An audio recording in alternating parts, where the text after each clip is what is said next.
Hey the people, how you doing? So, today we have the unboxing for the Mi 11 Lite. It's a mid-range device, and at this point I believe the unboxing and first glance for the Nord CE from OnePlus is also out on the channel, so definitely I do recommend checking that out.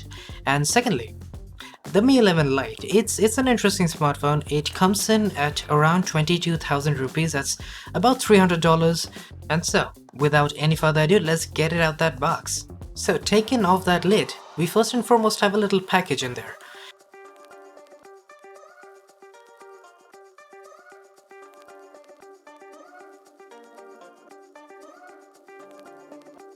And in there we have the SIM ejector tool, the paperwork, a really nice case,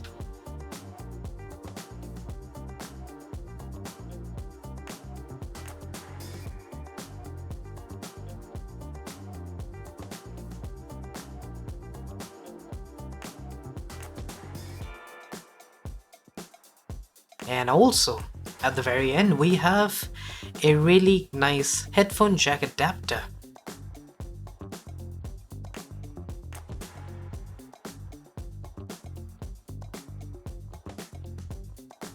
Then we have the phone itself, but we will set that aside and check out what else we get because there's a little bit more.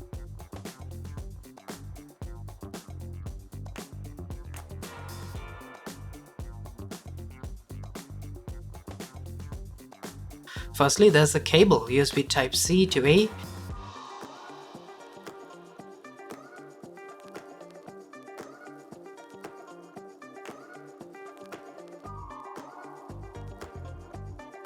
Not bad at all. And then the charger. Yep, another phone with a charger in the box. So now let's take a look at our device itself. I did get the blue version, and mostly because it was matte finish and it looked really nice.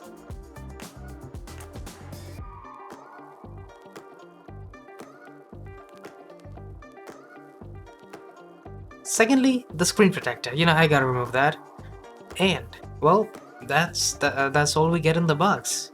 I mean, I shouldn't say all we get because that's quite a bit of stuff. And I appreciate the fact that we still get charges, So with the unboxing out of the way, let's talk about the device itself. Well, yes, I like the finish. It's matte finish, so fingerprints are fairly, not a problem. But when I held the device, I felt like it was really light.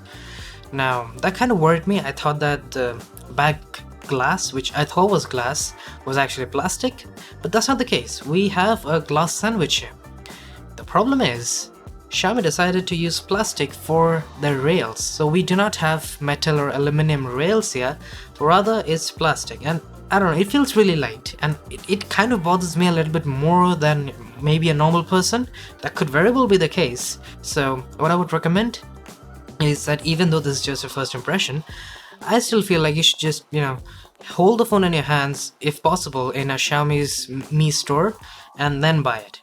Don't just buy it on a whim and then feel like, yeah, it doesn't feel premium.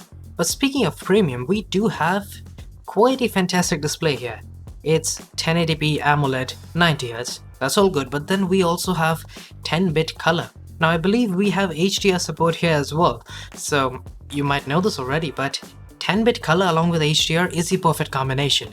It'll give you beautiful video and the image will look fantastic with no color banding or anything like that. So overall, yeah, the display is looking really good here. Now I will be comparing the Mi 11 Lite to the Nord CE, so definitely stay tuned for that and hit the subscribe button while you're at it.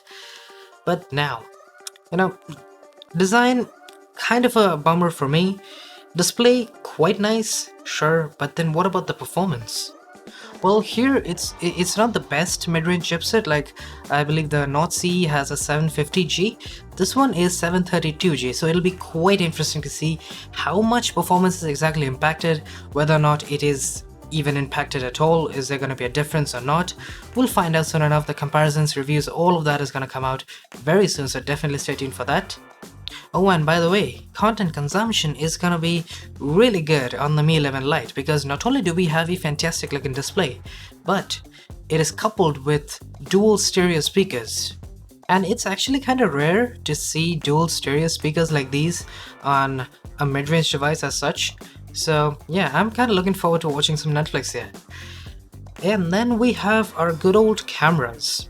Well, if you watch the Nord CE video, well, it's a very similar setup. Like, the main camera is the same 64 megapixel one, so the differences are gonna boil down entirely to software and how well each camera can handle the main camera here.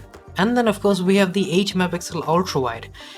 It's I said this in the Nord CE's unboxing as well. I wish it was 12 megapixels because having 8 megapixels would obviously mean that you cannot take 4K video with the ultra-wide camera. You need at least, I believe, 10 megapixels for that. So something around 12 would have been perfect. And then we also have a third sensor.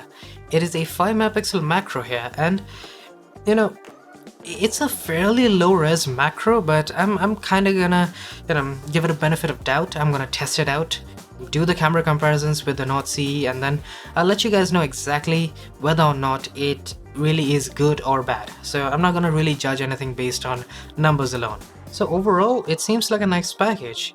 And also the battery, we have around a 4300 mAh battery, so it should be pretty good as well. And by the way, I wanted to talk about the software as well. I said this in the Nord CE unboxing, but software is very important in mid-range devices because these aren't the most powerful phones out right now. So it's important that the software can take advantage of the chipset when required, but also stay efficient and stutter-free enough that it doesn't really bog down the phone and ruin your experience, because it's an IDS display. You want it to be really nice and smooth. Now, my personal experience with MIUI has not been the most positive, but I do want to try the Mi 11 Lite out, and I want to see exactly what Xiaomi has to offer in a mid-range device and whether or not the software will hold its own. So I do hope you guys enjoyed. If you did, do hit that like button, subscribe if you aren't already, and I will be seeing you guys later. Cheers.